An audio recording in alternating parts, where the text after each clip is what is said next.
James and the Express.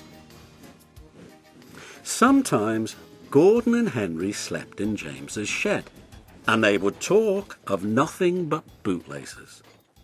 James would talk about engines who got shut up in tunnels and stuck on hills, but they wouldn't listen and went on talking and laughing. "You talk too much, little James," Gordon would say. "A fine, strong engine like me has something to talk about. I'm the only engine who can pull the Express. When I'm not there, they need 2 engines. Think of that. I've pulled expresses for years and have never once lost my way. I seem to know the right line by instinct," said Gordon proudly. Every wise engine knows, of course, that the signalman works the points to make engines run on the right lines. But Gordon was so proud that he had forgotten. "Wake up, James," he said the next morning. "It's nearly time for the Express. What are you doing?" "Odd jobs. Well, we all have to begin somewhere, don't we? Run along now and get my coaches. Don't be late now." James went to get Gordon's coaches. They were now all shining with lovely new paint.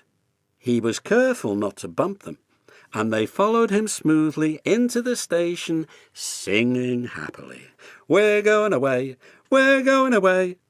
"I wish I was going with you," said James. "I should love to pull the Express and go flying along the line." He left them in the station and went back to the yard, just as Gordon, with much noise and blowing of steam, backed on to the train. The fat controller was on the train with other important people, and as soon as they heard the guard's whistle, Gordon started. "Look at me now, look at me now," he puffed, and the coaches glided after him out of the station. "Poop, poop, poop, poop, poop. Goodbye, little James. See you tomorrow." James watched the train disappear round a curve and then went back to work. He pushed some trucks into their proper sidings and went to fetch the coaches for another train. He brought the coaches to the platform and was just being uncoupled when he heard a mournful, quiet "Shush, shush, shush, shush," and there was Gordon trying to sidle into the station without being noticed. "Hello, Gordon. Is it tomorrow?" asked James. Gordon didn't answer. He just let off steam feebly. "Did you lose your way, Gordon?" "No, it was lost for me," he answered crossly. "I was switched off the main line onto the loop. I had to go all round and back again." "Perhaps it was instinct," said James brightly. Meanwhile, all the passengers hurried to the booking office.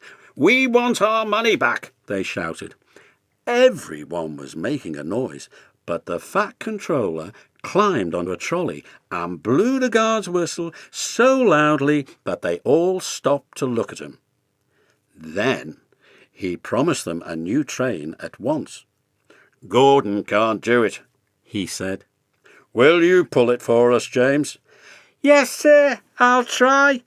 So James was coupled on and everyone got in again. "Do your best, James," said the fat controller kindly.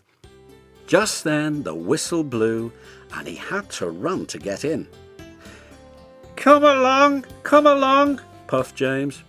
You're pulling us well, sang the coaches. "Hurry, hurry, hurry," puffed James. Stations and bridges flashed by. The passengers leaned out of the windows and cheered, and they soon reached the terminus. Everyone said thank you to James. "Well, John," said the fat controller, "would you like to pull the express sometimes?" "Yes, please," answered James happily. Next day, when James came by, Gordon was pushing trucks in the yard.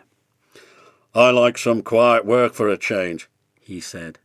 "I'm teaching these trucks manners. You did well with those coaches, I hear." "Good. We'll show them." and he gave his trucks a bump, making them cry, "Oh, oh, oh, oh!" James and Gordon are now good friends. James sometimes takes the express to give Gordon a rest. Gordon never talks about bootlaces, and they are both quite agreed on the subject of trucks.